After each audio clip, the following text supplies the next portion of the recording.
Now, the interesting thing though, as far as the press goes, is that it was actually Martin Zubimendi who made them tick. Now, before the game, Zubimendi had covered the most ground of any player in the Premier League, right? Which may be surprising for some non-Arsenal fans who think of him as just a holding midfield player. But he put that engine to good use on Sunday. Dino spoke before about how jump men are employed by some Premier League teams. Yeah, Luke Shaw done it for Manchester United against Newcastle, De Ligt against Chelsea, Fabian Schär done it against Arsenal for Newcastle as well. It is more extreme when centre-backs do it. It's basically where players are given licence to totally jump out of the position they usually play and just follow a player all the way around the pitch. It looks weird when centre-backs do it, but that's exactly what Zubimendi was doing in this game. Dino had mentioned in team talk about how Chelsea like to play out from the back by inviting pressure on and then sucking players into central areas and then playing sort of risky passes to spring out and then feed their number 10s who hopefully are in a bit more space which has been vacated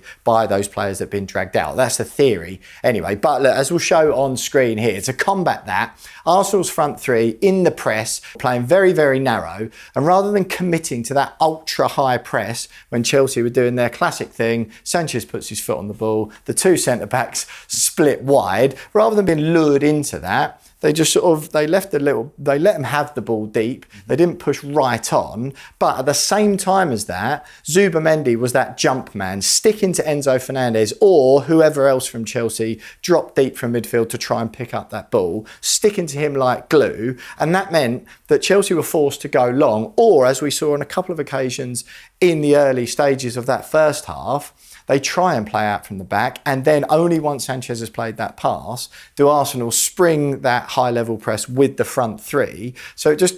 And then we saw Sanchez put under loads of pressure, right? And nearly concede early doors. There was less of a trigger thing, and it was more Zubimendi just shadows the players coming out of midfield, and the front three just almost invite Chelsea to do one of two things, both of which they're quite uncomfortable with, which is either play around with their centre-backs or launch it line. And that's one of the main reasons, really, why Chelsea were largely limited to sort of very few chances from open play.